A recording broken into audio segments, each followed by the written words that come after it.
Hello everyone, त्रोना का YouTube channel में आप लोगों का स्वागत है। आज थंबनेल से आपको पता ही चल गया होगा, आज हम लोग वेस्ट बंगाल फूड एसआई का जो एग्ज़ाम होने वाला है उसका जो प्रीवियस ईयर पेपर है, प्रीवियस ईयर का जो जनरल स्टडीज़ का पेपर है उसके बारे में हम लोग डिस्कस करेंगे। ठीक है, तो आप लोगों को तो और पता ही होगा कि द्रोणा का खुद का जो ऐप है, आप लोग द्रोणा का ऐप के माध्यम से भी आप लोग द्रोणा का कोर्सेस आप लोग ले सकते हो और बहुत सारा वीडियोस भी है ऐप में, तो आप लोग द्रोणास का ऐप इंस्टॉल कर लीजिए। ठीक है, देन देखिए जो फूड एसआई का पेपर होने वाला है, ठीक है, उसमें क्या है कि आपको सिलेबस वगैरह के बारे में सब तो आइडिया है, लेकिन हम लोग का पृष्ठभूमि क्या होगा, हम लोग कैसे स्टार्ट करेंगे फूड एसआई के प्रिपरेशन। तो सबसे पहला हम लोगों का, ये नॉर्मली कोई भी एग्ज़ाम आप देने जा रहे हो उसके लिए हम लोगों का मेनली जो होता है ना, मेनली स्टार्टिंग में हम लोगों को प्रीवियस ईयर पेपर देखना पड़ता है।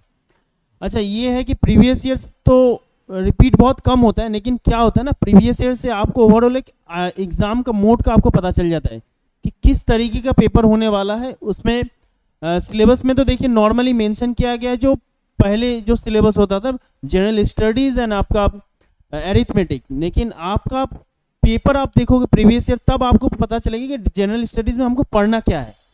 ठीक है, तो इसीलिए प्रीवियस ईयर का इंपॉर्टेंस होता है। तो प्रीवियस ईयर आप एक बार देख लेते हो पूरा, तो उसके बाद आप अपना प्रिपरेशन वगैरह में आप जा सकते हो। ठीक है, तो यही है। तो हम लोगों का आज हम लोग जो प्रीवियस ईयर पेपर लेके आए 2019 का जो पेपर हुआ था, ठीक है, 2019 वाला पेपर आज हम लोग डिस्कस करेंगे। उसमें मेनली जनरल स्टडीज़ का जो पेपर है, तो आज हम लोग जनरल स्टडीज़ के बारे में जो जो क्वेश्चन पूछा गया था जनरल स्टडीज़ से, तो ये सब के बारे में हम लोगों को आज डिस्कस करना है। ठीक है, तो देन और भी जो वीडियोस आएगा आप लोगों के लिए, जैसे एरिथमेटिक का जो क्वेश्चन वगैरह पूछा गया था, फिर 2014 वाला भी जो staff selection commission food SI का एग्ज़ाम लिया था उसमें क्या क्या क्वेश्चन पूछा गया था, उसमें पता ही था जनरल स्टडीज़ का 100 क्वेश्चन होता था, तो उसके बारे में भी हम लोग आपके लिए वीडियोज़ लेके आएंगे। तो चलिए हम लोग स्टार्ट करते हैं। और ये जो पीडीएफ है, ये पीडीएफ आपको टेलीग्राम चैनल में मिल जाएगा आप लोगों को। ठीक है, वहाँ से आप लोग पीडीएफ बाद में जाके पीडीएफ आप लोग डाउनलोड कर सकते हो और उसको रिवीजन कर सकते हो। तो चलिए हम लोग स्टार्ट करते हैं कि जनरल स्टडीज़ का जो पेपर था उसमें जैसे पहला क्वेश्चन जो था आपका, फर्स्ट क्वेश्चन जो पूछा गया था mainly, which scientist wrote a book called a brief history of time. ठीक है, तो जनरली ये आंसर तो सबको पता ही होगा।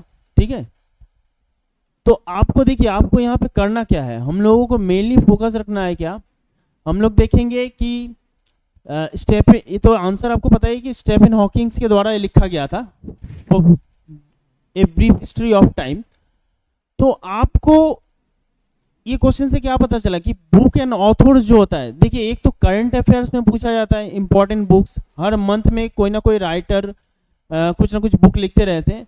एक होता है आपका स्टैटिक पार्ट वाला, बुक्स एंड ऑथर्स। तो स्टैटिक पार्ट में जो पूछा जाता है ना, उसमें क्या होता है आपका जो इंपॉर्टेंट पर्सनैलिटीज़ है उनका बायोग्राफी वगैरह ये सब पूछा जाता है। तो सेम ऐसा ही उसी स्टैटिक से ही एक क्वेश्चन, पहला क्वेश्चन जो आप लोगों को पूछा गया था, a brief history of time, आपको पता है स्टीफन हॉकिंग्स। तो यहाँ पे इंपॉर्टेंट क्या है, यहाँ पे इंपॉर्टेंट है आपको बाकी स्टीफन हॉकिंग्स ने और कौन सा बुक लिखा था, स्टीफन हॉकिंग्स कौन थे, इनके बारे में आप लोग डिटेल एनालिसिस करोगे। तो आप क्या कर सकते हो ना, आप देखिए हम लोगों का तो डिटेल कोर्स, इसके लिए हम लोग आपके लिए सेशन लेके आएंगे, बुक्स एंड ऑथर्स, ये सब सेशन आप लोगों के लिए आते रहेगा। लेकिन यहाँ पे हम लोग 50 क्वेश्चन मैक्सिमम हम लोग देख लेते हैं किस टाइप का क्वेश्चन पूछा गया था। अच्छा, स्टीफन हॉकिंग्स के बारे में आपको पता ही होगा कि स्टीफन हॉकिंग्स ये एक एस्ट्रोलॉजर भी थे, साइंटिस्ट भी थे। ठीक है, उन्होंने और भी बहुत सारा बुक लिखा था। अब स्टीफन हॉकिंग्स के बारे में इंपॉर्टेंट क्या है, देखिए हम लोगों का जो यूनिवर्स था ना, यूनिवर्स जो हम लोगों का जो फॉर्मेशन हुआ था, तो यूनिवर्स फॉर्मेशन से पहले बहुत सारा थ्योरीज वगैरह आप पढ़े होंगे। तो इसमें से एक थ्योरी था steady state theory. Steady state theory, ये थ्योरी के बारे में आप लोग सुने होंगे। तो ये थ्योरी के अकॉर्डिंग एक्चुअली क्या था, ये Thomas gold and Heman baldy के द्वारा दिया हुआ थ्योरी था। ठीक है। तो उन्होंने बताया था कि यूनिवर्स में एक्चुअली ये सारा थ्योरी आया था, स्टैटिक स्ट्रेस थ्योरी, एनथम थ्योरी, पॉल सेटिंग थ्योरी, ये सारा थ्योरी आया था जब बिग बैंग थ्योरी से पहले। ठीक है, बिग बैंग थ्योरी को हम लोग मोस्ट एक्सेप्टेबल है, लेकिन यहाँ पे क्या है, स्टैटिक स्ट्रेस थ्योरी में बताया गया था कि कहीं भी कुछ भी यूनिवर्स में कहीं कुछ मूवमेंट नहीं हो रहा है। लेकिन स्टीफन हॉकिंस ने लाए थे CMBR concept, cosmic microwave background radiation. ये थ्योरी 1964 में उन्होंने दिया था। 1964 में ये थ्योरी देने के बाद ये जो स्टेडी स्टेट थ्योरी है, ये मतलब बहुत फास्टली इसको रिजेक्ट कर दिया गया, स्टेडी स्टेट थ्योरी को। ठीक है, क्योंकि इनके द्वारा पता चला था CMBR थ्योरी के द्वारा, क्योंकि जो यूनिवर्स है ये गतिमान है, चेंजेस हो रहे हैं इसमें। ठीक है, तो और भी बहुत सारा बुक है, जैसे देखिए स्टीफन हॉकिंग का बुक है द ग्रैंड डिजाइन। ठीक है, ग्रैंड डिजाइन आप लोग इसमें स्टडी करना पड़ेगा आपको। ठीक है, ग्रैंड डिजाइन, उसके बाद माई ब्रीफ हिस्ट्री, एक सेम बुक है माई ब्रीफ हिस्ट्री, यहाँ पे ए ब्रीफ हिस्ट्री है, एक उनका बुक है माई ब्रीफ हिस्ट्री। तो ये भी उनका बुक है। ठीक है, तो आप कंफ्यूज मत होना अगर आपको चेंज हो जाए तो कुछ।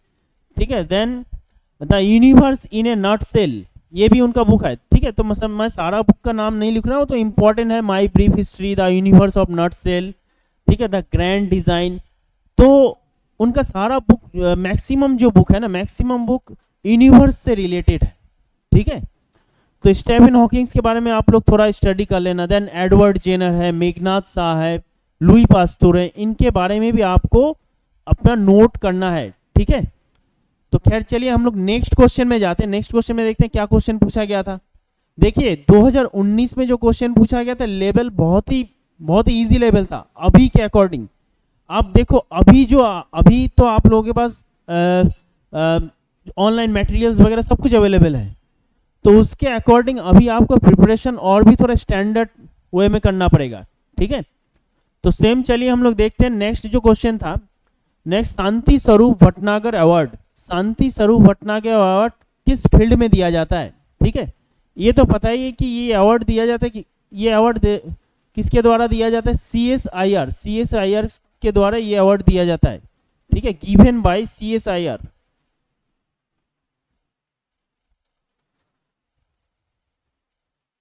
ये संस्था के द्वारा दिया जाता है, और ये दिया जाता है साइंस एंड टेक्नोलॉजी के फील्ड में, ये पता ही होगा आप लोगों को। देन यहाँ पे आंसर जाना इंपॉर्टेंट नहीं, आपको देखना है। देखिए जो क्वेश्चन का मूड को पकड़ना है। यहाँ पे क्या क्वेश्चन पूछा गया? Award and prizes. ठीक है, ये टॉपिक आपको स्टैटिक का टॉपिक है, जनरल स्टडीज मेंशन है, लेकिन जनरल स्टडीज में स्टैटिक जीके पर भी ध्यान रखना पड़ेगा आपको। ठीक है, तो CSIR एंड इसी मंथ 26 सितंबर को हम लोग इस शांति स्वरूप भटनागर अवार्ड, ये डे मनाया जाता है 26 सितंबर को। ठीक है, तो खैर चलिए आपको अवार्ड एंड प्राइजेस के बारे में और पढ़ना है। हम लोग कंसेप्ट वाला वीडियो लेके आएंगे कि अवार्ड एंड प्राइजेस में क्या क्या पढ़ना पड़ता है, किस किस तरीके के इंपॉर्टेंट अवार्ड है। तो CSIR जो शांति स्वरूप भटनागर अवार्ड देता है, ये भी बहुत इंपॉर्टेंट है आप लोगों के लिए। देन नेक्स्ट क्वेश्चन में हम लोग जाते हैं। नेक्स्ट क्वेश्चन है आप लोगों का, summer solstice in the southern hemisphere. Summer solstice in the southern hemisphere, देखिए ये सदर्न हेमिस्फीयर के रेस्पेक्ट में पूछा गया। नॉर्मली बुक वगैरह में क्या रहता है? नॉर्मली बुक वगैरह में ये मेंशन रहता है नॉर्दर्न हेमिस्फीयर के रेस्पेक्ट में।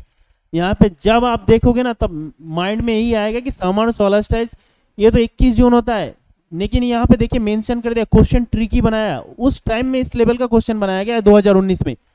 तो आपको अभी के अकॉर्डिंग ये सदर्न हेमिस्फीयर में क्या वेदर कंडीशन, क्या किस तरीके कंडीशन डेवलप्ड होता है, ये भी आपको जानना है। देखिए ये एक्चुअली क्या होता है ना, मैं ये मार्कर का इंक थोड़ा चेंज कर लेता हूँ।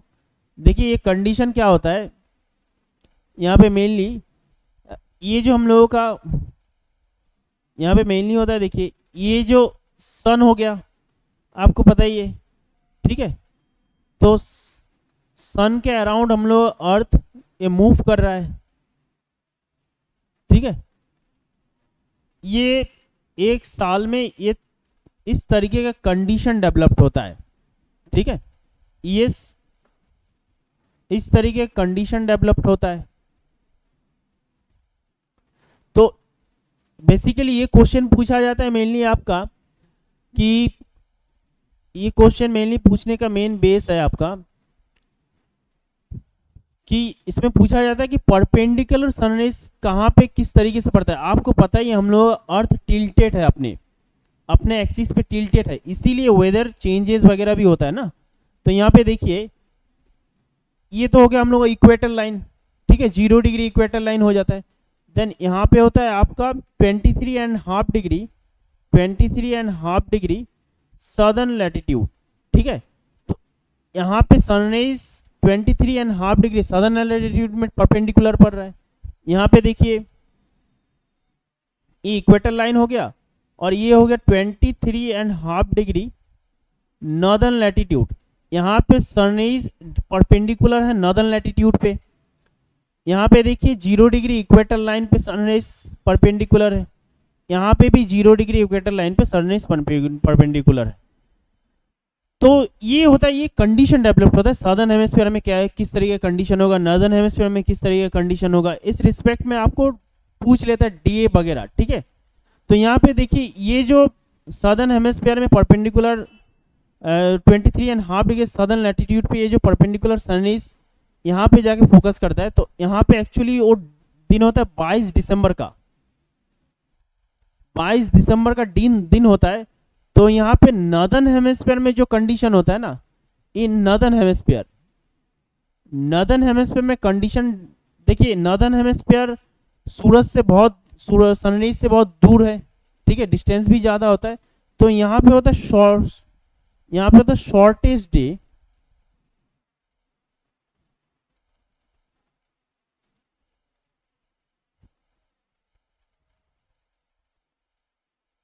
And longest night. सॉरी ये थोड़ा मुझसे मिस्टेक हो गया, एक मिनट, ये नॉर्दर्न हेमिस्फीयर का मैं कंडीशन बता दिया, ये मैं सादर्न हेमिस्फीयर के रिस्पेक्ट में बता रहा हूँ। क्वेश्चन में एक्चुअली सादर्न हेमिस्फीयर पहले पूछा गया, तो उसी रिस्पेक्ट में मैं बता रहा हूँ पहले, तो इजी होगा, कंफ्यूज नहीं होगा आप लोग।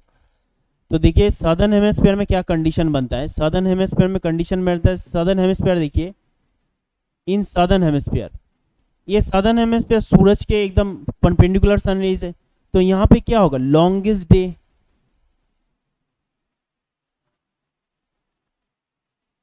एंड शॉर्टेस्ट नाइट, ठीक है। तो यहाँ पे दिन रात के कंपेयर में बहुत लंबा दिन होता है। सेम नॉर्दर्न हेमिस्फीयर में ऑपोजिट कंडीशन होता है, ठीक है, नॉर्दर्न हेमिस्फीयर में ऑपोजिट कंडीशन होता है। नॉर्दर्न हेमिस्फीयर में क्या हो जाता है, shortest day and longest night, shortest day and longest night.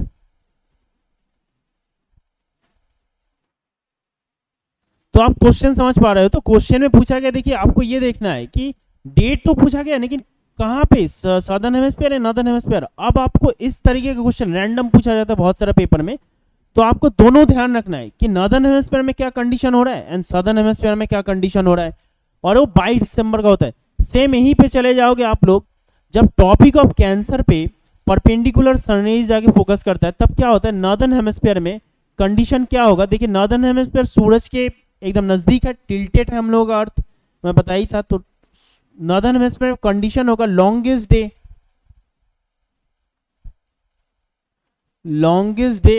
And shortest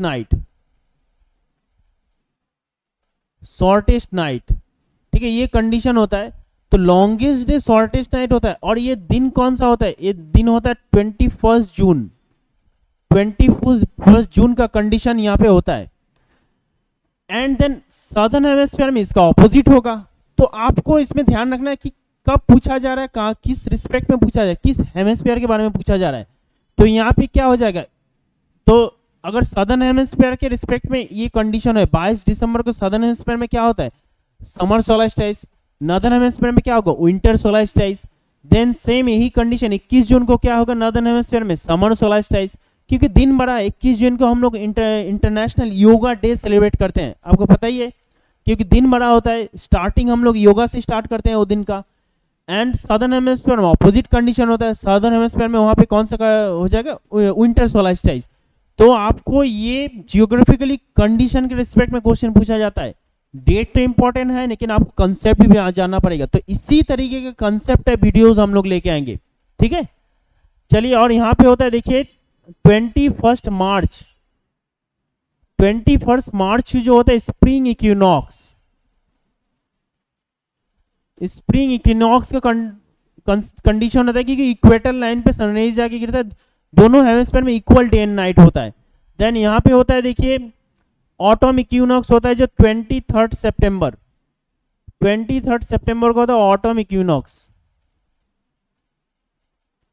तो ये चार कंडीशन बनता है आपको नॉर्दर्न हेमिस्फीयर, सदर्न हेमिस्फीयर, सारा रिस्पेक्ट में देखिए सारा आपको ऑप्शन में भी पूरा डेट मेंशन है। तो आपको ये पूरा ये कर लेते हो ना, एक क्वेश्चन आपका एकदम कंफर्म रहता है।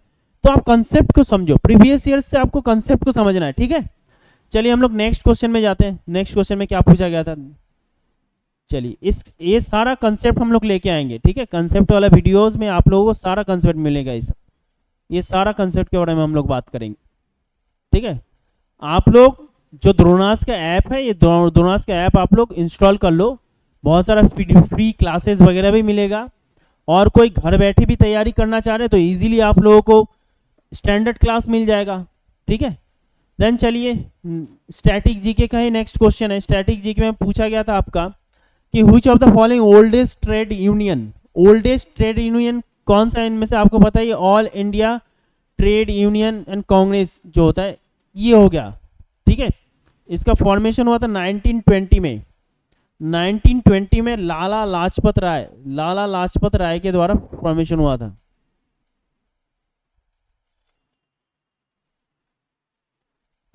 लाला लाजपत राय के द्वारा ये all India trade union Congress का फॉर्मेशन हुआ था। तो ये स्टैटिक है। आप लोग बाकी भी संस्था का जो दिया है ये फुल फॉर्म वगैरह थोड़ा देख लेना, क्योंकि 50 क्वेश्चन है, हम लोग थोड़ा जल्दी इसको कंप्लीट करना पड़ेगा। क्योंकि फिर 2014 वाला भी क्वेश्चन, 2014 में 100 क्वेश्चन पूछा गया था जनरल स्टडीज से, ये सारा हम लोग डिस्कस करेंगे, ठीक है। चलिए नेक्स्ट क्वेश्चन में जाते हैं हम लोग। नेक्स्ट क्वेश्चन देखते हैं, जीरो आवर, ठीक है। What is zero hour. Zero hour के बारे में आप लोगों को पता है कि जीरो आवर क्या है, कि आपको पता ही है कि पार्लियामेंट्री सेशन होता है। पार्लियामेंट में सेशन होता है, 3 तरीके का सेशन होता है, ठीक है। एक फर्स्ट सेशन तो है जो आपका होता है 11 से लेके 12 बजे तक, जिसको कहते हैं हम लोग क्वेश्चन आवर कहा जाता है, ठीक है। इसमें क्या होता है, इसमें 2 तरीके का क्वेश्चन पूछा जाता है। देखिए एक लिस्ट, आपको सेशन के बारे में पता ही होगा कि पार्लियामेंट्री सेशन होता है। तो इसमें 2 तरीके का क्वेश्चन, एक क्वेश्चन होता है mark question and unmark question, ठीक है। मार्क क्वेश्चंस ये पूछा जाता है, अनमार्क क्वेश्चन पूछा जाता है। इस तरीके का क्वेश्चन आपको पूछा जाएगा, ठीक है। तो इसके बारे में भी हम लोग पूरा डिटेल में डिस्कस करेंगे। देन आपका होता है 12 से लेके 1 बजे तक। 12 से लेके 1 बजे तक का जो सेशन होता है उसको कहते हैं हम लोग ब्रेक आवर। ब्रेक आवर के नाम से जाना जाता है। लेकिन ब्रेक आवर क्या है, देखिए ये ब्रेक आवर तो कॉन्स्टिट्यूशन में मेंशन है, लेकिन यहां पे क्वेश्चन पूछा गया zero hour. Actually zero hour आपको ओरिजिनल कॉन्स्टिट्यूशन में नहीं मेंशन है। जीरो आवर जो है ये न्यूज मीडिया के द्वारा दिया गया था। एक्चुअली क्या होता है, देखिए सेशन तो रेगुलर बेसिस में कंडक्ट नहीं होता है, साल में 2 बार एक सेशन करवाना पड़ता है। ये तो मिनिमम है, लेकिन मैक्सिमम कितने बार भी हो सकता है। लेकिन देखिए ये 12 से 1 बजे तक 1 घंटा का टाइम मिलता है आपका क्वेश्चन आवर का। इसमें मार्क क्वेश्चन होता है, अनमार्क क्वेश्चन रहता है। जो मार्क क्वेश्चन है एक अनमार्क टाइप क्वेश्चन है। अनमार्क टाइप क्वेश्चन इसको ओरल में आंसर देना पड़ता है, ओरली आंसर देना पड़ता है। एंड मार्क टाइप को क्वेश्चन आपको रिटन फॉर्म में आंसर देना पड़ता है। मतलब रिटन फॉर्म में जो आंसर होगा, जैसे कुछ दिन पहले सेशन शुरू होने से पहले अलग अलग मिनिस्ट्री को अलग अलग जैसे ऑपोजिशन से क्वेश्चन वगैरह चला जाता है, ठीक है। उनको रिटन फॉर्म में जो आंसर कर देता है मार्क क्वेश्चन, कोई दिक्कत नहीं है, data with data written form में आंसर कर दे दिया जाता है। लेकिन जहां आता है अनमार्क क्वेश्चन, इसमें डिस्कशन होता है ओरली। पार्लियामेंट में इसका ओरल डिस्कशन होगा। इसमें क्या होगा, एक क्वेश्चन ये भी पूछा जाता है कॉम्प्लीमेंट्री क्वेश्चन, परिपूरक क्वेश्चन किस क्वेश्चन के आधार पे पूछा जाता है, किस टाइप के क्वेश्चन के अंडर में पूछा जाता है। तो आप जो complementary question asks always unmark type of question on, ठीक है, on unmark type of question के ऊपर पूछा जाता है आपका कंप्लीमेंट्री क्वेश्चन। इसमें क्या होता है कि परिपूरक क्वेश्चन क्या होता है, आप देखना कभी कभी कोई भी, जैसे मिनिस्ट्री ऑफ रेलवे मान लीजिए, वहां से कुछ क्वेश्चन पूछा गया, ऑपोजिशन का कोई एमपीज वगैरह कोई क्वेश्चन पूछा, तो वो लोग तुरंत उनका आंसर देते हैं विद डेटा। तो आप खुद सोचो उनको पता कैसे रहता है क्या क्वेश्चन पूछने वाला है, और इतना क्वेश्चन है उनका माइंड में क्या है, कैसे पता रहेगा। तो ये तुरंत वो लोग जो मिनिस्टर होता है, अलग अलग डिपार्टमेंट का जो मिनिस्टर होता है, तो उन्होंने क्या करते हैं, एकदम डेटा विथ डेटा आपको आंसर प्रोवाइड किया जाता है ऑपोजिशन को, ठीक है। तो एक्चुअली क्या होता है, ये अनमार्क क्वेश्चन होता है। ये क्वेश्चन ये कैसे पॉसिबल है, क्योंकि सेशन शुरू होने से पहले उनको पता होता है कि ऑपोजिशन कौन सा क्वेश्चन पूछने वाला है। ये नोटिस, ये लिस्ट उन लोगों के पास चला जाता है, उनमें से मार्क जो रहता है उसको रिटर्न में तो आंसर भेज देते हैं अलग अलग डिपार्टमेंट को, लेकिन जो अनमार्क्ड रहता है ये लोग पूरा स्टडी करके आते हैं उसके ऊपर। तो ये एक सेशन चलता है, और ये सेशन 1 घंटा का है। देखिए सेशन डिपेंड करता है, 11 से 12 है, अगर 12 बजे सेशन हो रहा है तो 1 बजे तक होगा, तो उस आधार पे। अब देखिए 12 से 1 घंटा का टाइम ब्रेक आवर का था, लेकिन क्या होता है ना, इस ब्रेक आवर में हम लोग डिस्कस करते थे कि जो मिनिस्ट्री होता है, आपको मैं पहले ही बताया कि सेशन रेगुलर बेसिस में नहीं होता, तो यहाँ पे ब्रेक आवर में ये लोग क्या करने लगे, मान लीजिए हम लोग तो मार्क अनमार्क क्वेश्चन समझ गए कि कुछ मुद्दे के ऊपर बहुत सारा होता है, बहुत मुद्दा होता है, लेकिन मान लीजिए सेशन स्टार्ट के 2-3 दिन पहले कोई रेलवे एक्सीडेंट हो गया। अगर रेलवे एक्सीडेंट होता है तो वहां उसका आंसर कैसे पूछा जाएगा, उसमें तो डेटा कैसे लेके आएंगे मिनिस्ट्री। तो उसके लिए ब्रेक आवर में डिस्कशन किया गया। ब्रेक आवर में कोई भी इंस्टेंट कुछ मुद्दा हो तो उसके बारे में डिस्कशन किया गया। तो उसी को कह दिया कि ये ब्रेक आवर जो मीडिया वगैरह है, ये ब्रेक आवर को उन्होंने क्या कहते हैं 0 आवर, क्योंकि इसमें कुछ ब्रेक वगैरह नहीं मिलेगा, ठीक है। उसमें इंपॉर्टेंट जो मुद्दा है कंट्री के रिगार्डिंग उसमें डिस्कशन होता है। जैसे तो इसका आंसर आप लोग इजीली समझ पाओगे। देखिए when the matters utmost importance are raised, मतलब जो इंपॉर्टेंट मुद्दा है उसके बारे में यहाँ पे डिस्कशन किया जाएगा, ठीक है। आई थिंक आपको समझ में आया होगा। ये सेशन के बारे में हम लोग डिस्कस करेंगे डिटेल में, डिटेल आपको कंसेप्चुअल सेशन आएगा आप लोगों के लिए, ठीक है। चलिए हम लोग नेक्स्ट क्वेश्चन में जाते हैं। नेक्स्ट क्वेश्चन में देखिए किस तरीके का क्वेश्चन पूछा गया था। देखिए नेक्स्ट जो क्वेश्चन है ज्योग्राफी से पूछा गया था, ज्योग्राफी का क्वेश्चन था, बिल्कुल इजी क्वेश्चन था ये। और ये क्वेश्चन रैंडम हम लोग देखते हैं बहुत सारे पेपर में, आप एसएससी बोलिए या पीएससी का ही, ये सब फेवरेट क्वेश्चन है, ठीक है, पूछा जाता है इसमें। तो यहाँ पे क्या है देखिए कि पूछा गया था Which of the following rocks is transformed into marble? Marble में कन्वर्ट होता है, बिल्कुल बेसिक तरीके से आपको ये पता है कि लाइमस्टोन जो चूना पत्थर होता है ना, चूना पत्थर कन्वर्ट हो जाता है मार्बल में, ठीक है। तो आप ये बाकी ऑप्शन भी देख लो कि ग्रेनाइट किस में कन्वर्ट होता है, ग्रेनाइट नीज में कन्वर्ट होता है, ये ग्रेनाइट कन्वर्ट हो जाता है नीज में। देन सेल स्लेट में हो जाता है, स्लेट में कन्वर्ट होता है, इसमें कन्वर्ट हो जाएगा। एंड तो ये ग्रेनाइट नीज के बारे में भी आप लोग जान लेना। तो इसके लिए एक सेशन होना चाहिए जो रॉक्स वाला टॉपिक है ना, रॉक्स के टॉपिक में हम लोग डिस्कस करेंगे कि कितने प्रकार का रॉक्स होता है। जैसे हम लोग पढ़ते हैं ना जो प्राइमरी रॉक्स, ठीक है, सेकेंडरी रॉक्स, और एक होता है आपका मेटामॉर्फिक रॉक, ये सब हम लोग पढ़ते हैं, ठीक है। तो उसके बारे में भी हम लोग डिस्कस करेंगे। उसमें से भी बहुत बेसिक क्वेश्चन, बहुत छोटा टॉपिक है, एक बार कर लोगे तो एक क्वेश्चन तो बन ही जाएगा वहां से इजीली, ठीक है। तो इसमें बहुत कुछ नहीं था, तो आप लोग एग्जाम्पल वगैरह से ही मैक्सिमम क्वेश्चन यहाँ पे पूछा जाता है। मेटामॉर्फिक रॉक पूछता है, मतलब जो ये ना आपको जो igneous rock and sedimentary rock, ये प्रेशर से हीट से कन्वर्ट हो जाता है मेटामॉर्फिक फॉर्म में, ठीक है, वहां से क्वेश्चन पूछा जाता है। तो आपको डेफिनेशन वगैरह भी जानना है, नीज वगैरह आप थोड़ा डिटेल में स्टडी करना है। अब ऐसा नहीं कि एकदम बेसिक पूछ लेगा, आप पूछ लेगा नीज में उसका परसेंटेज बताइए, किस में किस तरीके का परसेंटेज होता है, तो इस तरीके का भी क्वेश्चन पूछा जाता है अभी, ठीक है। अब बेसिक क्वेश्चन पूछा जाएगा, लेकिन आपको स्टैंडर्ड एक लेवल मेंटेन करके चलना पड़ेगा। तो उसके लिए आप लोग हमारे साथ जुड़ सकते हो, ठीक है। चलिए नेक्स्ट क्वेश्चन में हम लोग जाते हैं। नेक्स्ट क्वेश्चन क्या है, which of the following is not a source of renewable energy. ठीक है, रिन्यूएबल एनर्जी जो होता है ना, पूर्ण नवीकरण जो शक्ति होता है उसका सोर्स नहीं है। तो आपको पता है हाइड्रो इलेक्ट्रिसिटी, जल जल शक्ति जो होता है, सोलर एनर्जी, सौर्य शक्ति जो होता है, जो विंड एनर्जी है, जो वायु शक्ति होता है, इसमें से जो फ्यूल सेल है ये उसका करेक्ट आंसर हो जाएगा। इसको हम लोग रिन्यूएबल एनर्जी में नहीं कंसीडर करते हैं। ठीक है, तो ये जैसे हो गया आपका साइंस एंड टेक्नोलॉजी का एक क्वेश्चन बोल सकते हैं इसको। इसको हम लोग ये जो टॉपिक है ज्योग्राफी में भी पढ़ते हैं। ठीक है, तो ये क्वेश्चन आप लोग थोड़ा देख लेना किस तरीके का एग्जाम्पल वगैरह आपसे पूछा जाएगा यहाँ से। देख चलिए हम लोग नेक्स्ट क्वेश्चन में जाते हैं। The term Sufi is drive from, ठीक है, सूफी ऑफ ड्राइव फ्रॉम, तो ये क्या था, एक टाइप ऑफ गारमेंट सूफी। ठीक है, हम लोग कहते हैं सूफियाना अंदाज है। तो सूफियाना अंदाज क्या होता है, एक्चुअली एक किसी का वेशभूषा, इससे भी पता चलता है सूफियाना अंदाज। ठीक, तो सूफी ए टाइप ऑफ गारमेंट, इसका सही आंसर ये होना चाहिए। तो आप देखिए जो हिस्ट्री से एक वर्ड से भी क्वेश्चन पूछा, ये एक्चुअली हम लोग जो सूफी बात है, सूफीज्म है, हम लोग हिस्ट्री में भी पढ़ते हैं। ठीक है, तो इस स्टैटिक में भी इस तरीके का क्वेश्चन बनता है।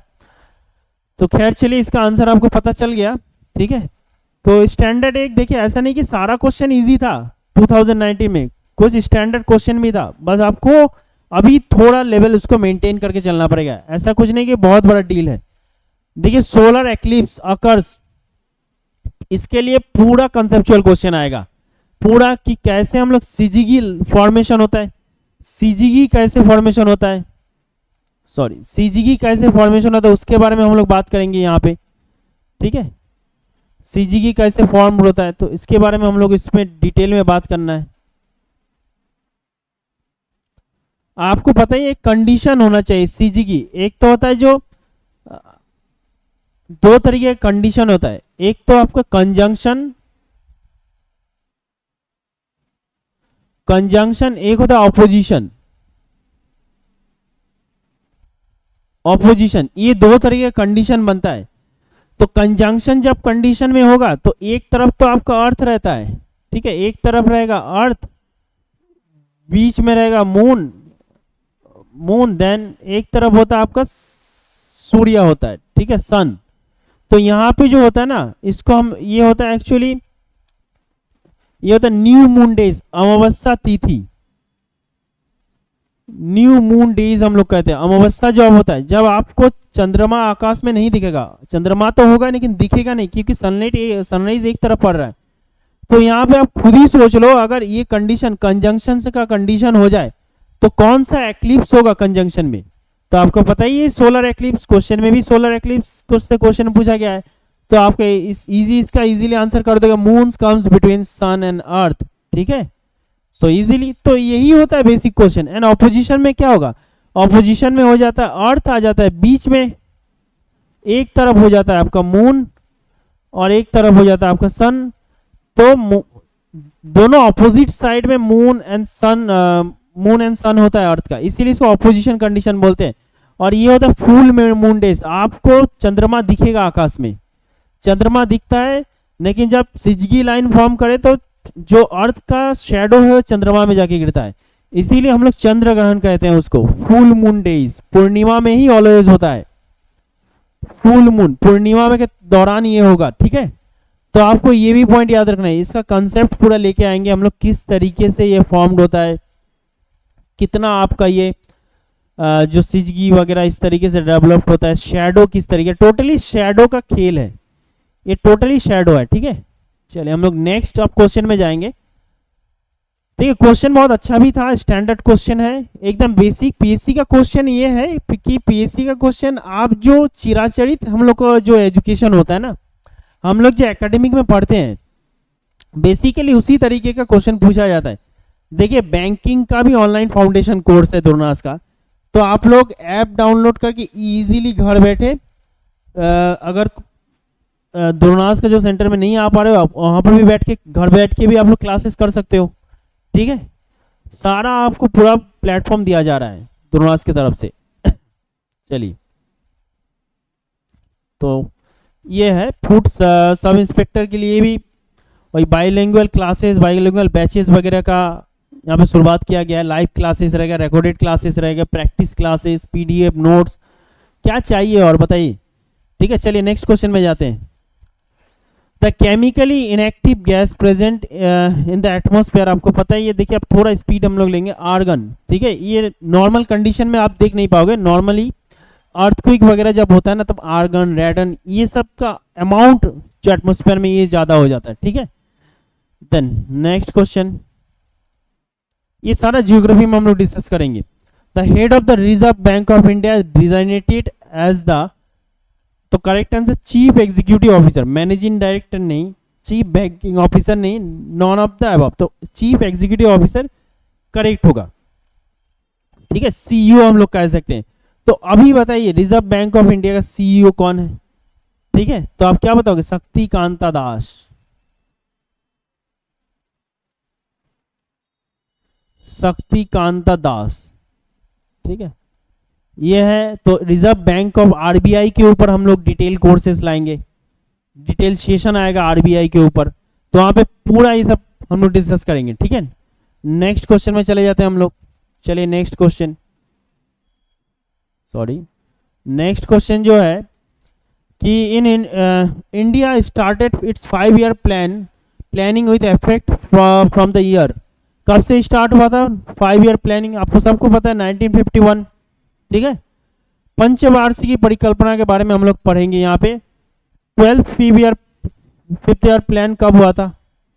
ठीक है, ये था 2012 से लेके 17 तक होने का बात था, लेकिन ये क्या हुआ 2014 में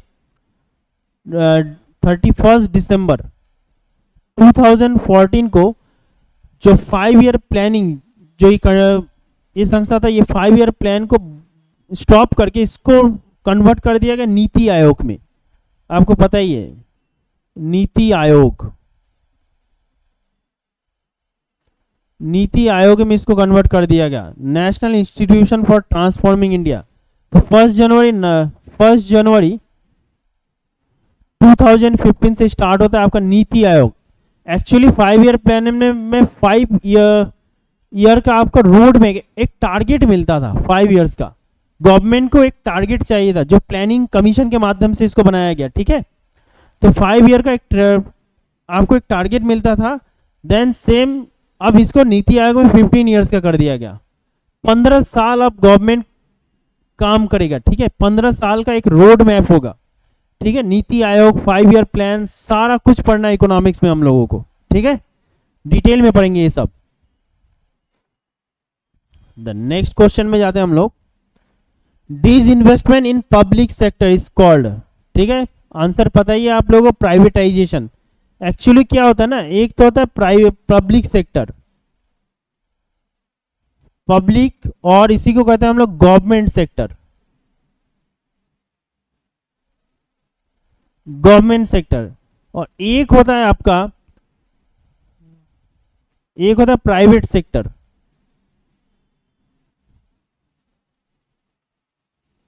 प्राइवेट सेक्टर, जब देखिए प्राइवेटाइजेशन कब होगा? प्राइवेटाइजेशन होगा जब पब्लिक सेक्टर या गवर्नमेंट सेक्टर अपना शेयर जो होता है, आपको पता ही, जैसे एसबीआई का अंदर लगभग 56% लगभग अप्रोक्स शेयर है गवर्नमेंट का, तो एसबीआई एक सरकारी बैंक है। देन आपको Axis bank, ICICI bank, government share कम है, 50% का कम है, तो इसीलिए ये प्राइवेट बैंक है। तो जहां 51% से शेयर इंक्रीज हो जाता है तो उसको हम लोग पब्लिक सेक्टर या गवर्नमेंट सेक्टर बैंक कहते हैं। बहुत सारा बैंक पहले क्या था, बहुत सारा बैंक पहले था आपका प्राइवेट बैंक था। ठीक है, गवर्नमेंट शेयर उसमें बढ़ने के बाद वो प्राइवेट पब्लिक बैंक हो गया। तो जब गवर्नमेंट सेक्टर या पब्लिक सेक्टर, जो कोई भी कंपनी है, गवर्नमेंट सेक्टर या पब्लिक सेक्टर कोई भी कंपनी अपना शेयर सेल कर दे रहा है, तो उसको वो कन्वर्ट हो जाएगा आपका प्राइवेट सेक्टर में, उसी को प्राइवेटाइजेशन कहा जाता है। ठीक है, अगर मान लीजिए कोई प्राइवेट सेक्टर कोई संस्था है, अगर शेयर बाई कर ले रहा है, जैसे बैंकिंग के साथ हुआ था, शेयर बाई हो रहा है, तो अपोजिट कंडीशन हो जाएगा, अपोजिट कंडीशन हो जाएगा तो गवर्नमेंट सेक्टर हो जाएगा। तो ये सब के बारे में पढ़ेंगे। और देखिए लिबरलाइजेशन, ग्लोबलाइजेशन, एक होता है प्राइवेटाइजेशन, एलपीजी कहते हैं हम लोग, 1991 में इसको लेके आया गया था मनमोहन राय कमेटी के द्वारा। 5 ईयर प्लान में आप लोग पढ़ोगे, इसके बारे में डिटेल में पढ़ेंगे, एलपीजी क्या है लाइब्रेराइजेशन क्या है, ग्लोबलाइजेशन, पूरा कंसेप्ट एक्चुअली क्या है। हमको ये एग्जाम के लिए ये जानना पड़ेगा क्या पढ़ना है, उससे ज़्यादा क्या इंपॉर्टेंट है क्या नहीं पढ़ना है, पूरा पढ़ने लगोगे। देखिए यहाँ पे हार्डवर्क तो सब करते हैं, लेकिन स्ट्रैटेजी होना चाहिए, strategy must be important for this exam. Okay, then next question में जाते हैं। द जजेस of supreme court take an oath before entering upon office conducted by, ठीक है, जजेस ऑफ सुप्रीम कोर्ट जो होते हैं उनको कौन शपथ दिलाता है, ठीक है, उनको शपथ किसके द्वारा दिलाया जाता है, तो आपको पता है ये प्रेसिडेंट, अगर प्रेसिडेंट ना हो तो vice president, president vice president. ये जो आपका पॉलिटी का जो इंपॉर्टेंट सेशन होता है ना, पॉलिटी का, ये जो लेजिस्लेटिव बॉडी होता है, लेजिस्लेटिव बॉडी, ये लेजिस्लेटिव बॉडी से बहुत क्वेश्चन पूछा जाता है, ये सब कुछ आ जाएगा इसमें लेजिस्लेटिव बॉडी में। लेजिस्लेटिव बॉडी होता है, एग्जीक्यूटिव बॉडी होगा, एग्जीक्यूटिव बॉडी, और एक होता है जुडिशियरी बॉडी, जुडिशियरी बॉडी, ठीक है। ये तीनों को आप अगर कंप्लीट करते हो ना, मैक्सिमम क्वेश्चन करके आओगे कोई भी एग्जाम में, मैक्सिमम। और बाकी तो सिलेबस होता है जो इंपॉर्टेंट है, लेकिन यहां से मैक्सिमम आपको पिलर, आपको पॉलिटी समझ में आ जाएगी कि पॉलिटी है क्या, पॉलिटी में क्या पढ़ना है, ये तीनों पिलर। इसके लिए पॉलिटी के लिए हम लोग एक अलग सेशन चलाएंगे, अलग सेशन, अलग वीडियोज आएगा आप लोगों के लिए, पूरा कंसेप्ट क्लियर हो जाएगा आप लोगों का, ठीक है। चलिए नेक्स्ट क्वेश्चन में जाते हैं हम लोग। नेक्स्ट क्वेश्चन में क्या बताया गया है, ठीक है, चलिए नेक्स्ट क्वेश्चन में चलते हैं। The vitamin which is generally excreted by the human in urine, urine के माध्यम से, आपको पता ही है कि ये क्वेश्चन का आंसर दे, थोड़ा घुमा दिया है क्वेश्चन।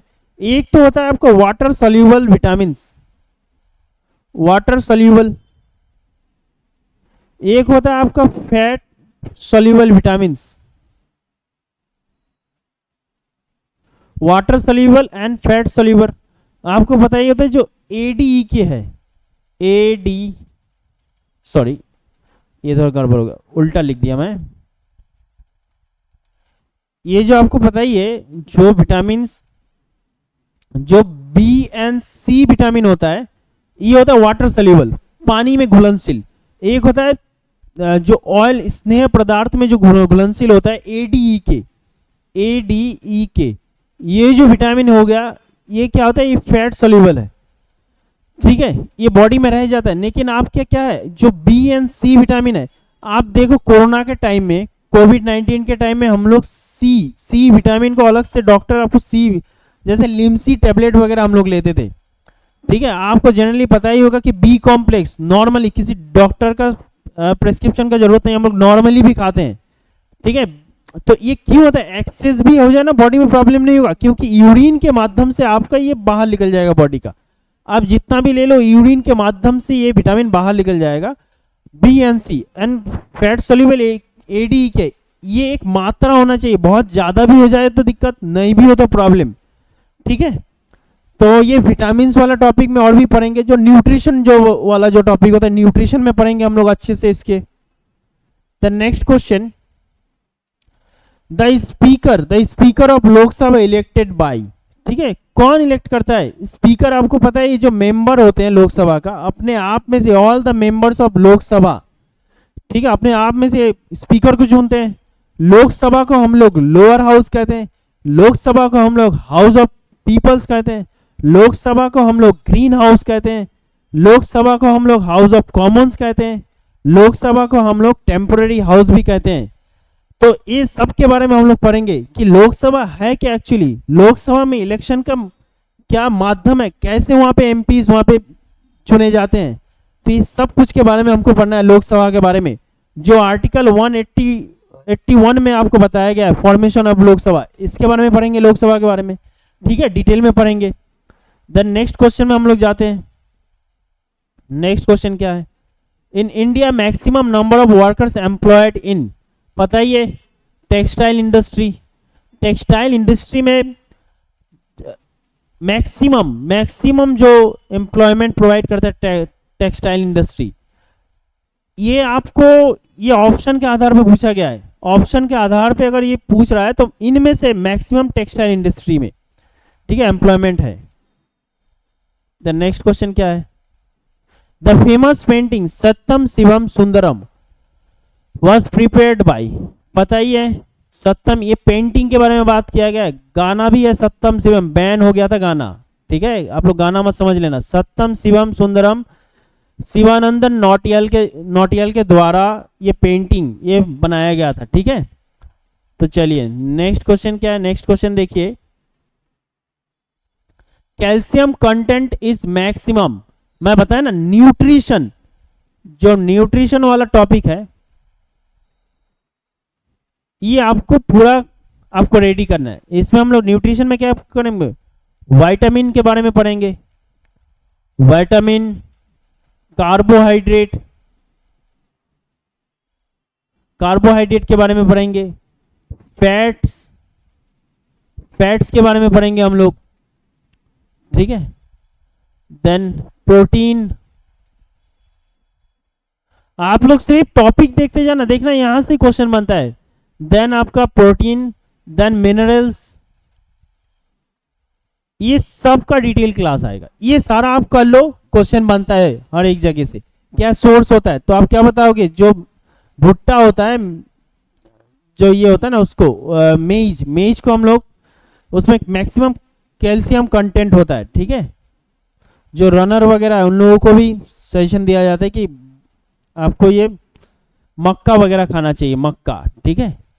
चलिए, dialysis is used for people with defective kidneys, it involves the process of, ये डिफ्यूजन प्रोसेस, जो डिफ्यूजन प्रोसेस के द्वारा ये जो डायलिसिस प्रक्रिया, आपको पता है किडनी अगर सही तरीके से काम ना करे, ठीक है, स्टडी ऑफ किडनी क्या होता है? Study of kidney is known as, बता देना आप लोग, स्टडी ऑफ किडनी, ठीक है। स्टडी ऑफ किडनी को क्या कहते हैं, ठीक है, ये क्वेश्चन पूछा जाता है। देन किडनी के बारे में हम लोग देखेंगे कि एक जो नेफ्रॉन होता है, नेफ्रॉन किस तरीके से फंक्शन करता है। नेफ्रॉन एक डायग्राम बनाएंगे, डायग्राम में देखेंगे नेफ्रॉन किस तरीके से काम करता है। लाखों नेफ्रॉन होता है एक किडनी में, पता है ना, लाखों नेफ्रॉन होता है। तो इसीलिए किडनी मतलब एक किडनी आपको खराब भी हो जाए तो दूसरा किडनी से फंक्शन ये हो जाता है। लगभग एक किडनी आपको 20 से 25 साल तक लॉन्ग, अगर सही तरीके से आप मेंटेन करो, 20 to 25 ईयर्स तक आराम से किडनी अपना परफॉर्म करता है, फंक्शन वगैरह सही तरीके से करता है एक किडनी। उसके बाद से मान लीजिए 50 साल के बाद अगर सही तरीके से आप अपना बॉडी मेंटेन किए हो, लेकिन उसके बाद से आपको किडनी का फंक्शन थोड़ा थोड़ा कम हो जाता है, इसीलिए मेडिसिन वगैरह का रिक्वायरमेंट होता है, ठीक है। देन देखिए ये क्वेश्चन है, तो इस तरीके का क्वेश्चन भी रहेगा। Consider the following statement, 2G spectrum use bandwidth 30 to 200 hertz, ये 3G spectrum uses bandwidth 15 to 20 mega hertz जो होता है। 4G spectrum bandwidth least 40 hertz, ठीक है। तो which statement given above is correct, तो इसमें ऑल ऑफ दीज होगा।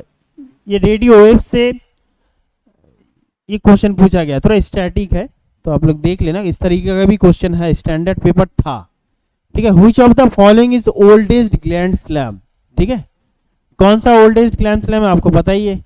चारों, ये 4 ग्लैंड स्लैम होता है, 4 ग्लैंड स्लैम, 4 ग्लैंड स्लैम होता है। इसमें से ओल्डेस्ट क्या है? आप ये देखिए, ये तो स्टैटिक में पूछ लिया, आपको करंट अफेयर्स अच्छे से रेडी कर लेना है, ये टॉपिक के रिगार्डिंग एकदम क्वेश्चन पूछा जाता है करंट अफेयर्स, ठीक है। आपका एग्जाम तक जितना भी ग्रैंड स्लैम वगैरह हो जाए, ठीक है, इसके बारे में पढ़ना है। और ये क्या होता है? टेनिस खेला जाता है इसमें, ठीक है, तो ये याद रखना आप लोग। नेक्स्ट क्वेश्चन में जाते हैं हम लोग, स्टैटिक है ये सारा। The largest flower of the world is, तो रेफ्लेशिया, कोई दिक्कत नहीं, लेकिन क्वेश्चन अगर पूछ ले स्मॉलेस्ट, देखिए उतना हम लोग आज डिटेल नहीं आपको प्रोवाइड कर पा रहा हूँ, क्योंकि 50 क्वेश्चन है टोटल। अगर आपसे स्मॉलेस्ट पूछ ले तो उल्फिया, उल्फिया जो होता है आपका ये स्मॉलेस्ट होता है, ठीक है।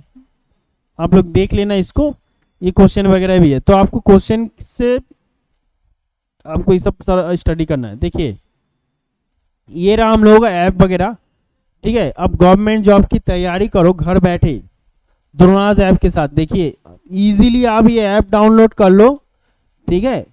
मतलब बहुत ज़्यादा डिस्टेंस है, आप लोग घर में भी बैठ के इजीली आपको प्रॉपर स्टैंडर्ड क्लास मिलेगा। देन चलिए next question, who was the first home minister of free India, ठीक है। Free India actually question typing में थोड़ा ये सब छूट गया। तो फ्री इंडिया का जो पहला होम मिनिस्टर कौन थे? सरदार वल्लभ भाई Patel, iron man of India, ठीक है। आपको पता ही है iron man of India, ICS को आईएएस में कन्वर्ट किए थे उन्होंने, ठीक है। सरदार वल्लभ भाई पटेल, ठीक, आयरन मैन ऑफ इंडिया के नाम से जाना जाता है उनको। क्वेश्चन भी पूछता है, सारा क्वेश्चन पूछा जाता है आपसे। देन नेक्स्ट क्वेश्चन चलते हैं, ये पॉलिटी से क्वेश्चन हो गया आपका। देखिए आप टॉपिक देखते रहो कौन सा टॉपिक से पूछा जा रहा है। The term Congress was derived from, ठीक है, बिल्कुल बेसिक वर्ल्ड हिस्ट्री से थोड़ा कांग्रेस के रिगार्डिंग आपको पढ़ना है। The history of north America, यहां से ये क्वेश्चन पूछ लिया गया। देन पुलित्जर अवार्ड, पुलित्जर जो अवार्ड है ये किस फील्ड में दिया जाता है? Next question, question number 28, Pulitzer award is given in which field? तो आप क्या बताओगे? लिटरेचर एंड जर्नलिज्म में पुलित्जर, कोलंबिया यूनिवर्सिटी से ये प्राइज दिया जाता है पुलित्जर अवार्ड, ठीक है। तो इसको आपको रेडी करके रखना है, ठीक है।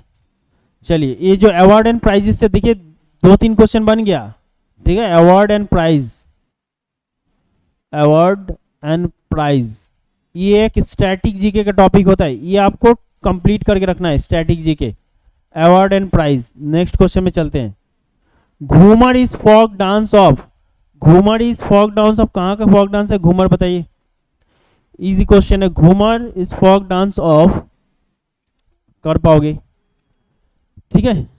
चलिए Ghoomar is folk dance of, आपको पता है ये हो जाएगा कहाँ का? राजस्थान का, ठीक है।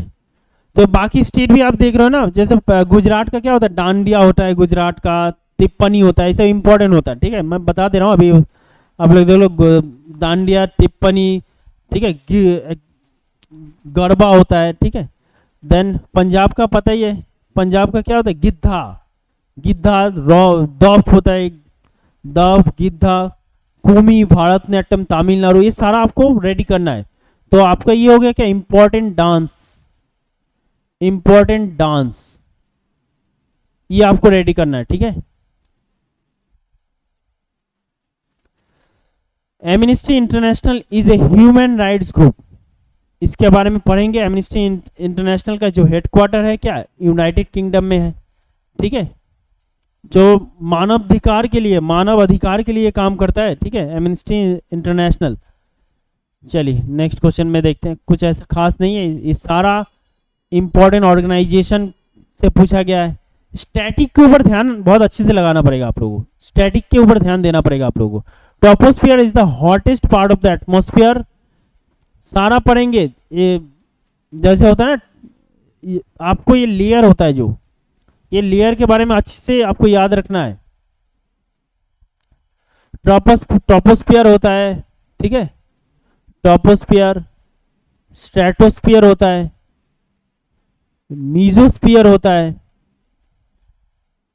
आयोनोस्फियर होता है, एक्सोस्फियर होता है। ये सारा लेयर के बारे में हम लोग पढ़ेंगे। इसको याद रखने के कैसे, किस तरीके से पूछा जाता है। कभी पूछ रहा था लोअर लेयर के बारे में, कभी अपर लेयर के बारे में पूछा जाता है। अलग अलग कंडीशन डेवलप होता है, टेम्परेचर कंडीशन। तो यहाँ पे क्वेश्चन क्या पूछा गया? यहाँ पे क्वेश्चन पूछा गया कि एटमॉस्फेयर, जो troposphere is the hottest part of the atmosphere because it heated by the earth surface, ठीक है। इससे आप याद रख सकते हो। अब देखिए गैसियस पार्टिकल्स वगैरह भी होता है इसमें, जो हीट होता है इसमें, ठीक है। The first fully Indian bank is Punjab national bank, static part, ठीक है। एक इकोनॉमी में हम लोग टॉपिक करते हैं बैंकिंग हिस्ट्री। देखिए कुछ सेम वही टॉपिक रहेगा, आपका टॉपिक सेम रहेगा, क्वेश्चन का लेवल चेंज हो जाएगा। बैंकिंग हिस्ट्री ये कर लो आप। देखिए आरबीआई से पूछ लिया गया, बैंकिंग से पूछा गया, आपका हेडक्वार्टर पूछेगा इसमें, कौन सा बैंक का हेडक्वार्टर क्या है, ट्रिक वगैरह सारा बताऊंगा मैं, ठीक है। कौन सा बैंक का हेडक्वार्टर क्या, कैसे याद रखेंगे, जो फर्स्ट बैंक कौन सा था, ये सब कुछ पूछेंगे। आरबीआई के बारे में डिटेल में, आरबीआई का पहला चेयरमैन कौन थे, किस थे फीमेल चेयरमैन, सब कुछ के बारे में पढ़ना बैंकिंग हिस्ट्री में। तो इस टॉपिक से ये क्वेश्चन पूछ लिया। तो नेक्स्ट चले जाते हैं। Vande Mataram was first song at the session of Indian National Congress in, तो इसका सही आंसर क्या हो जाएगा, सही आंसर होगा इसका करेक्ट आंसर 1896 में, पता ही है आपको। लेकिन ये आर.एन. टैगोर के द्वारा, अगर ये तो क्वेश्चन पूछा गया ये Vande Mataram first song session of Indian National Congress, तो 1896, ठीक है।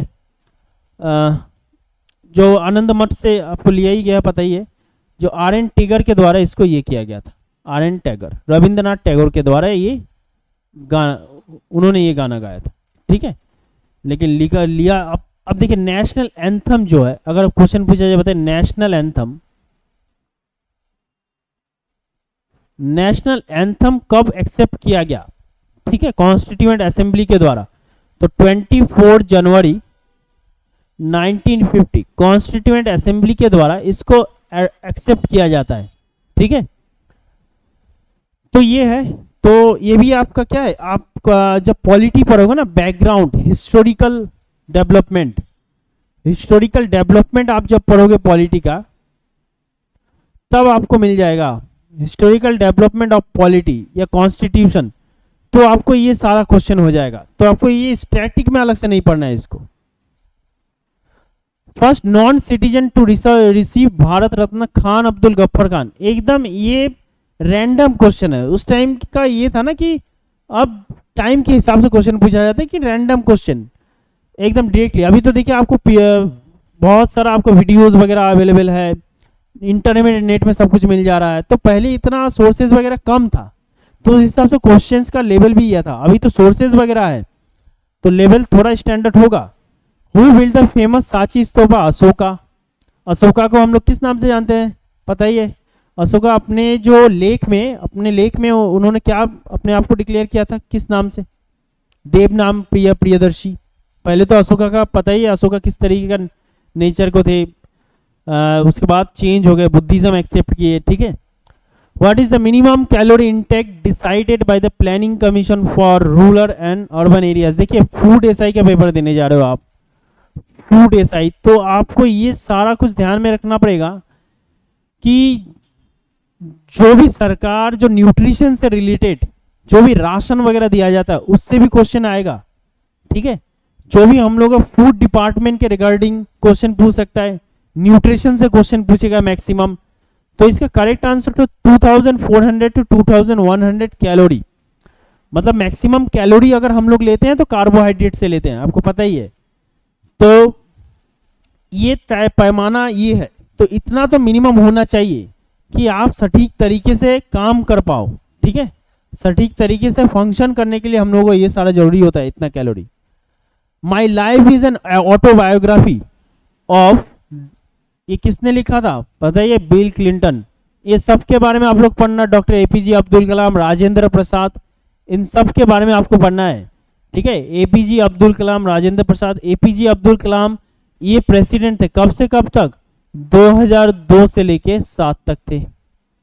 देन राजेंद्र प्रसाद कब से कब तक थे, 1950 टू 1962 तक थे। ये सब याद रखना है, सबके बारे में पढ़ेंगे। खैर इतना तो अभी डिटेल में हम लोग नहीं डिस्कस कर सकते। आप लोग क्वेश्चन देख लो कि इस लेवल का क्वेश्चन है, ये सब जगह से पूछा जा रहा है। पॉलिटी से मैक्सिमम क्वेश्चन आ रहा है, पॉलिटी, अवार्ड प्राइज, ठीक है, ये सब से क्वेश्चन पूछा जा रहा है। The most malleable metal is, कौन सा मेलिएबल मेटल है? मतलब मेलिएबल मेटल क्या होगा, आप सीट में कन्वर्ट कर सकते हो। कौन सा मेटल को? गोल्ड इसका करेक्ट आंसर हो जाएगा। ठीक है, चलिए साइंस का भी सेशन आएगा आप लोगों का, बस आप लोग कमर कस लो। ठीक है, फूड एसआई के लिए कमर कस लो, अच्छी तरीके से प्रिपरेशन करना है फूड एसआई के लिए। The next question, the first women to scale Mount Everest, Bachendri Pal. आपको पता है ये फर्स्ट, उन्होंने 1984 में बचेंद्री पाल ने माउंट एवरेस्ट को स्केल किया था, फर्स्ट वोमेन। ठीक है, तो ये आप याद रखना उनके बारे में। उनको इंडिया का हाईएस्ट सिविलियन अवार्ड भी मिला है। ठीक है, ये भी आपको याद रखना है। देन 2019 में मिला है उनको। ठीक है, चलिए लार्जेस्ट मैन मेड लेक कौन सा होगा? लार्जेस्ट मैन मेड लेक तो आप बताओगे सुएज कैनल। सुएज इस्थमास भी है, सुएज इस्थमास, सुएज जजोग। क्या होता है ना, इस्थमास क्या होता है? ये एक नैरो लैंड एरिया होता है जो क्या करता है, दो लार्ज लैंड एरिया को कनेक्ट करता है एंड दो वाटर बॉडी को सेपरेट करता है। जैसे पनामा कैनल है, पनामा इस्थमास भी है। कैनल क्या होता है? वो कनेक्शन पॉइंट होता है। ठीक है, और ये सुएज इस्थमास हो गया जो लार्जेस्ट मैन मेड है। ठीक है, ये क्या करता है सुएज इस्थमास? ये जो कनेक्ट कर रहा है आपको एशिया से यूरोप को, एशिया से यूरोप को कनेक्ट करता है, यूरोप को कनेक्ट करता है। देन आपको मेडिटेरियन सी से रेड सी को सेपरेट करता है, मेडिटेरियन से रेड सी को सेपरेट करता है। ठीक है, ये नेक्स्ट क्वेश्चन में जाते चलिए। तो ये इस्थमास के बारे में भी हम लोगों को डिटेल में थोड़ा बहुत स्टडी कर लेना। चलिए, the first Lokpal bill was introduce in parliament. बताइए, ये एकदम फैक्चुअल क्वेश्चन, मई 1968। ठीक है, नेक्स्ट क्वेश्चन में चलते हैं। Which of the following not a folk dance of Himachal Pradesh? देखिए क्या हो जाएगा इसका, चपेली। ये कहां का है? उत्तराखंड। दो क्वेश्चन हो गया कि नहीं? इंपॉर्टेंट फेस्टिवल, इंपॉर्टेंट फेस्टिवल और डांस फॉर्म, इसमें सब कुछ आ जाएगा। दो क्वेश्चन बन गया यहां से। ठीक है, मतलब दो क्वेश्चन बहुत ज्यादा होता है एक पेपर के लिए, तो आपको इंपॉर्टेंट डांस वगैरह ये सब अच्छे से करके रखना है। देखिए, which organ UNO is considered world parliament general assembly? Her country का जो प्राइम मिनिस्टर होते हैं इसमें पार्टिसिपेट करते हैं, सेशन वगैरह कंडक्ट करवाया जाता है। आपको पता ही है, जनरल असेंबली इंपॉर्टेंट एक बॉडी होता है। ठीक है, जैसे ये सारा संस्था हो गया, security council, international court of justice, trustee council, लेकिन इंपॉर्टेंट है जनरल असेंबली। ठीक है, then minister may be chosen from Lok Sabha, Rajya Sabha, outside the legislature, find the right answer by using codes. थोड़ा देखिए, स्टेटमेंट बेस्ड क्वेश्चन है, आंसर ये हो जाएगा, कहीं से भी आ सकते हैं। ठीक है, जो मिनिस्टर्स हैं ये पहले तो एमपीज बनेंगे, एमपी से फिर मिनिस्टर बनेंगे, तो बन सकते कहीं से। ये कोई डिसाइडेड नहीं कि लोकसभा से आएंगे, राज्यसभा से आएंगे। ठीक है, तो तीनों आपको करेक्ट करना है। इसके बारे में मैं बताया कि आपको पता है लेजिस्लेटिव बॉडी, लेजिस्लेटिव बॉडी अच्छे से करो आप, ये तीनों पिलर करना है अच्छे से। The which article separates Jammu and Kashmir from rest of India? Jammu and Kashmir को इंडिया से सेपरेट करता है कौन सा? पता है, ये एकदम फैक्चुअल क्वेश्चन, रैंडम पूछा जाता है। ठीक है, बाकी आर्टिकल देख लो आप। 360 किसके लिए? 360 है आपका जो फाइनेंशियल इमरजेंसी होता है ना, प्रेसिडेंट में पढ़ते हैं 18 में, पार्ट 18 में पढ़ते हैं फाइनेंशियल इमरजेंसी, इसमें होता है। 368 कुछ टैक्स से रिलेटेड है, सेंट्रल गवर्नमेंट का। ठीक है, और 361 प्रेसिडेंट को protection of president, protection of president, president के प्रोटेक्शन से रिलेटेड है 368। ठीक है, the next question, which falls down fastest in vacuum, A feather, A wooden ball और स्टील बॉल? कौन सा पहले जाके गिरेगा? अगर ये वैक्यूम में बताया गया, देखिए खाली जहां पे एयर नहीं, हवा नहीं होगा, ठीक है, तो वहां पे क्या आंसर करना है, वहां पे ऐसा नहीं कि आप देख रहे हो स्टील वॉल है ये जल्दी गिर जाएगा, नहीं, ये हवा का महत्व, ये साइंस में हम लोग पढ़ेंगे इसको अच्छे से। All of the same speed, सबका सेम स्पीड होगा, एक ही साथ जाके गिरेंगे। सोचने में अजीब लग रहा है लेकिन सारा साइंस है, अच्छे से इसको देखेंगे, अच्छे से डिटेल में ये टॉपिक को हम लोग क्लियर करेंगे। ठीक है, मोशन से क्वेश्चन पूछा गया है, मोशन से बहुत सारा क्वेश्चन पूछा जाता है, इंपॉर्टेंट टॉपिक है। देखिए जो पेपर भी बनाता है ना उनका भी एक फिक्स्ड ग्राउंड होता है, ठीक है, बस लेवल ऊपर नीच करना है बस। इसीलिए प्रीवियस ईयर को आप लोग देखो समझो, ऐसा नहीं कि प्रीवियस ईयर रट लो वही क्वेश्चन आ जाएगा, कुछ क्वेश्चन आ सकते हैं, एक आध क्वेश्चन आता भी है, लेकिन आप सिर्फ 1 साल का 2 साल का प्रीवियस कर लोगे तो वो सफिशिएंट नहीं होगा, आपको उसके रिगार्डिंग आपको अच्छे से एनालिसिस भी करना है। देन देखिए नेक्स्ट क्वेश्चन, क्वेश्चन नंबर 49, इसमें क्या पूछा गया, which of the following pairs belongs to category cold blooded animals, जो एम्फीबियंस होता है, ठीक है, रेप्टाइल्स वगैरह कुछ, फ्रॉग्स एंड स्नैक्स, ये आपको स्नैक ये याद रखना है आपको, कुछ नहीं है ये क्वेश्चन में, ठीक है। Then which of the following responsible for energy released by sun, ठीक, देखिए ये पीएससी का ये सारा क्वेश्चन, जैसे फॉसिल किस रॉक में देखने को मिलता है, ठीक है, ये जो सन में क्या होता है, न्यूक्लियर फ्यूजन होता है या फ्यूजन होता है, तो आपको आंसर तो पता ही है, पीएससी का बहुत अच्छा क्वेश्चन है उन लोगों का, ये क्वेश्चन डालते ही है पेपर में, तो ये सब स्कोर करने वाला क्वेश्चन होता है, कंफ्यूज नहीं होना। एक तो फ्यूजन होता है जो एटॉमिक रिएक्टर वगैरह में फ्यूजन के थ्रू आपको जो पावर जनरेट किया जाता है, देन फ्यूजन होता है सन में होता है, न्यूक्लियर फ्यूजन, ठीक है, आपको पता है इतना हीट एनर्जी जो हो रहा है, ये हीट फ्यूजन के जरिए जो हाइड्रोजन है, हाइड्रोजन के साथ हाइड्रोजन जुड़ के हीलियम में कन्वर्ट होता है, ठीक है, उसे हीट एनर्जी जनरेट होता है, मैक्सिमम हाइड्रोजन होता है, ठीक है। तो खैर ये था, देखिए 50 क्वेश्चन था आपका, थोड़ा स्पीड में मुझको डिटेल एनालिसिस उतना नहीं कर पाया, ठीक है, आपको अच्छे से प्रीवियस ईयर करना है, आपको टॉपिक समझना है, आप एक डायरी मेंटेन करो, टॉपिक लिख लो कि किस किस टॉपिक से क्वेश्चन पूछा जा रहा है, ये ज्यादा इंपॉर्टेंट है, ठीक है, बस उसी टॉपिक के रिगार्डिंग आपको काम करना है। आप ऑनलाइन कोर्सेज वगैरह में ज्वाइन कर सकते हो, सबसे पहले आप लोग ऐप वगैरह इंस्टॉल कर लो द्रोणास का, ठीक है। अब देखिए बैंकिंग का एग्जाम तो होते रहता है, साल में बैंकिंग का एग्जाम, ये आईबीपीएस हो गया, एसबीआई हो गया, आरबीआई हो गया, ठीक है, जो ग्रामीण बैंक का एग्जाम है, ये तो हर साल कंडक्ट करवाया जाता है। किसी को अगर बैंकिंग फील्ड में जाना है तो बिल्कुल ऑनलाइन कोर्स, देखिए इससे सस्ता क्या है, 999 में आपको बैंकिंग कोर्स पूरा मिल रहा है, ठीक है, मंथली बेसिस में भी इतना फीस नहीं लिया जाता है, तो ये आपको घर बैठे आप इजीली आप तैयारी कर सकते हो। आपको कोई भी डाउट हो इस नंबर में आप कांटेक्ट कर लो, ठीक है, ये कोर्सेज वगैरह में आप ज्वाइन कर सकते हो, ठीक है। देन जो ऑफलाइन कोर्सेज ले रहे हैं तो वो तो है ही, लेकिन ऑनलाइन कोर्सेज भी अवेलेबल है, ठीक है। देन देखिए फूड एसआई के लिए भी कोर्सेज है, ये पहले ही बता चुका आप लोगों को, ये सारा है, ये 50 क्वेश्चन आप लोग अच्छे से करो।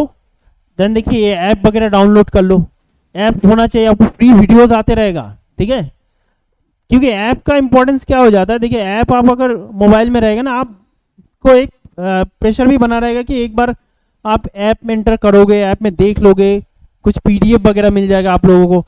और ये रहा हम लोग आज का सेशन, आज का सेशन में हम लोग अच्छी तरीके से जो प्रीवियस ईयर जो पेपर था 50 क्वेश्चन था जो पीएससी कंडक्ट करवाया था, इसको हम लोग कंप्लीट कर लिए।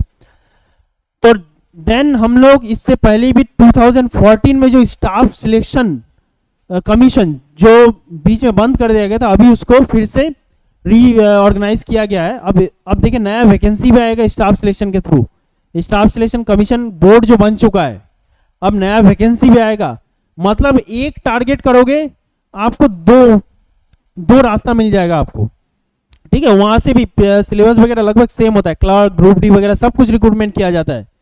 देन एक 2014 में जो स्टाफ सिलेक्शन कमीशन ने करवाया था वहां पे 100 क्वेश्चन था। तो नेक्स्ट सेशन में हम लोग जो प्रीवियस ईयर पेपर है वो लेके आएंगे, ठीक है, अरिथमेटिक का भी सेशन आएगा।